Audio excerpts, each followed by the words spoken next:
जाना पड़ेगा।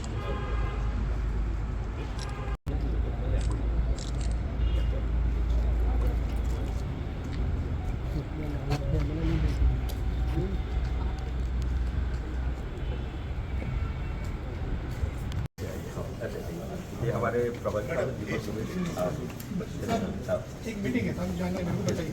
तो सर ये हमारा अभी एक हम जिला कांग्रेस कमेटी से होकर आपको एक ज्ञापन सौंप रहे हैं माननीय राज्यपाल। जिला कांग्रेस कमेटी राजनांदगांव के नेतृत्व में आज कलेक्टर साहब को 5 बिंदु पे ज्ञापन सौंपे हैं, जिसमें मनरेगा भी था और किसानों को धान बेचने में जिस प्रकार के दिक्कत आ रही है उनके बारे में भी ज्ञापन हमारे जिला कांग्रेस कमेटी के माध्यम से दिए हैं।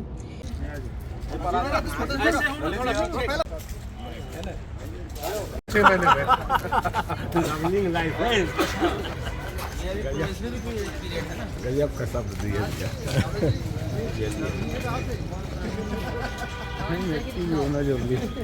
मैं अपने जिले की बताना चाहूँगा साहब, पिछले साल 1,25,000 किसानों ने धान बेचा था, इस बार उससे ज़्यादा ही बेचेंगे। टोटल पंजीकृत पिछले साल 1,33,000 किसान थे, पिछले 4 सालों का जो हमने पढ़ा। हम लोग छत्तीसगढ़ प्रदेश कांग्रेस कमेटी के सम्मानित अध्यक्ष श्री दीपक भाई जी के निर्देश पर राजनांदगांव जिला कांग्रेस कमेटी के तत्वाधान में आज हम सब कांग्रेस के साथी यहाँ पर उपस्थित हैं। हम कलेक्टर साहब से अभी मिल करके आ रहे हैं और राज्यपाल महोदय के नाम से हम लोग ज्ञापन सौंपे हैं कलेक्टर साहब को। उसमें 4-5 बिंदु है जिसको मैं आप सबको बताना चाहता हूँ कि अभी जो हमारा राष्ट्रीय नेता श्री राहुल गांधी जी ने मनरेगा को लेकर जो विषय उठाया है, उस विषय को हम चर्चा किए हैं कि जो मनरेगा का जो स्वरूप है उसको बदला जाए। जो पहले हमारे कांग्रेस गवर्नमेंट में 90 और 10 का जो आंकड़ा था उसको लागू किया जाए। अभी वर्तमान जो सरकार है मनरेगा में परिवर्तन करते हुए 60-40 का जो आंकड़ा दिया है, देखिए आज छत्तीसगढ़ सरकार की वो स्थिति नहीं है या किसी भी राज्य की स्थिति नहीं को 40% राशि केंद्र को दे सके। 40% राशि जब ये देंगे तब वो 60% अपनी राशि देगा, तब जा करके निर्माण विकास होगा। सरकार ये चाहती है कि यहाँ पर रोजगार गारंटी काम टोटल बंद हो जाए, ठीक है।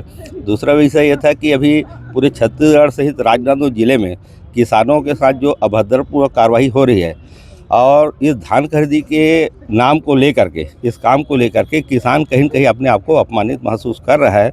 इसके लिए हम लोग राजनांदगांव जिले कांग्रेस कमेटी के लोग ये चाहते हैं कि इसमें छत्तीसगढ़ की सरकार माफ़ीनामा प्रस्तुत करे किसान के नाम से। और तीसरे विषय ये था कि हमारी सरकार में 400 यूनिट बिजली फ्री मिल रही थी, लेकिन इस सरकार में बिजली के दर को बढ़ाया गया है, उसको वापस लिया जाए।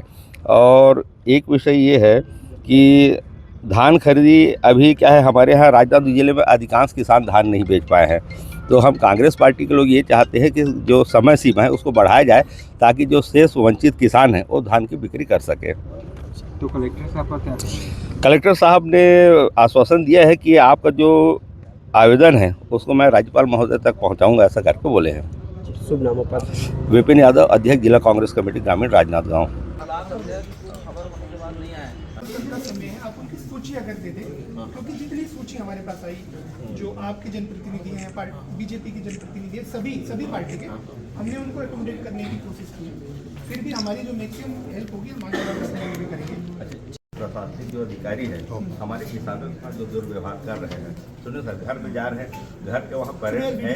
कांग्रेस के नेतृत्व में राजनांदगांव जिला कांग्रेस कमेटी के तत्वाधान में, संयुक्त तत्वाधान में शहर और जिला ग्रामीण दोनों के, आज कांग्रेस का एक प्रतिनिधिमंडल कलेक्टर से मिला है और माननीय कलेक्टर को माननीय गवर्नर के नाम से एक ज्ञापन सौंपा गया है, जिसमें प्रमुख मुद्दा ये है कि जो केंद्र की सरकार है जिसने मनरेगा जैसी नीति जो पूरे देश की, बल्कि देखा जाए तो पूरे विश्व की रोजगार के लिए एक बहुत अच्छी योजना थी, उसे बदलकर बीबी राम जी के नाम से दूसरी योजना लाई गई है, जिसका कि ज़मीनी धरातल पर इम्प्लीमेंट होना लगभग असंभव है, क्योंकि जिसके माध्यम से जो नई नीति है, जिसके माध्यम से ये चाहते हैं कि सरकार मनरेगा को आगे बढ़ा रही है, ये बिल्कुल झूठ है भारतीय जनता पार्टी द्वारा जो फैलाया जा रहा है।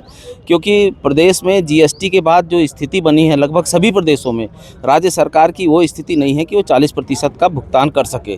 वो केंद्र की सरकार, ये संभव ही नहीं हो पाएगा कि मनरेगा के जो मजदूर हैं वो उनको वो पहुंचा सकें सुविधाएं और उनको रोज़गार दे सकें। और पहले जो ये योजना थी, जो गारंटी हुआ करती थी और संवैधानिक अधिकार था, और वो मज़दूर जो थे उनको एक नागरिकता का जो अधिकार होता है उस तरीके का अधिकार था, जिसे बनाकर हटाकर वर्तमान की सरकार ठेकेदारों का मज़दूर बना रही है यहाँ के किसानों को और उनके हक को छीन रही है। इसके खिलाफ आज गवर्नर के नाम से एक ज्ञापन सौंपा गया है और साथ ही साथ जो स्थानीय मुद्दे हैं, किसानों में लगातार जो खाद और अपने धान बेचने में जो दिक्कतें आ रही हैं और परेशानियों का जो सामना करना पड़ रहा है, वो हम चाहते हैं कि प्रदेश सरकार उससे किसानों से माफ़ी मांगे और यहाँ की व्यवस्था को फिर से सुचारू अच्छे ढंग से करे और संबंधित अधिकारी पर कार्रवाई हो, जिस पर माननीय कलेक्टर महोदय जी ने भी आश्वासन दिया है कि अगर इस तरीके का कोई मामला उनके संज्ञान में और आता है तो कार्रवाई करेंगे। पहले भी वो कार्रवाई किए हैं और हम भी यही चाहते हैं कि ज़्यादा से ज़्यादा ऐसे अधिकारी जो किसानों को परेशानी दिक्कत का सामना कर रहे हैं और जो ठीक नहीं कर पा रहे हैं उन पर कार्रवाई हो और किसानों को अपना धान आसानी से बेचा जा सके। साथ ही साथ प्रदेश में जो किसान के साथ साथ जो जनता में जो बिजली दरों की बढ़ोतरी हुई है उसे भी वापस लेने की मांग की गई है और लगभग सभी विषयों पर हमने कलेक्टर से अपनी मांग को रखा है और उन्होंने आश्वासन दिया है कि इसे हम जल्द पूरा करेंगे, निराकरण करेंगे। शुभ नाम। मेरा नाम दीपक दुबे है, मैं प्रदेश कांग्रेस कमेटी का महामंत्री हूं और मनरेगा योजना का राजनांदगांव जिले का समन्वयक हूं।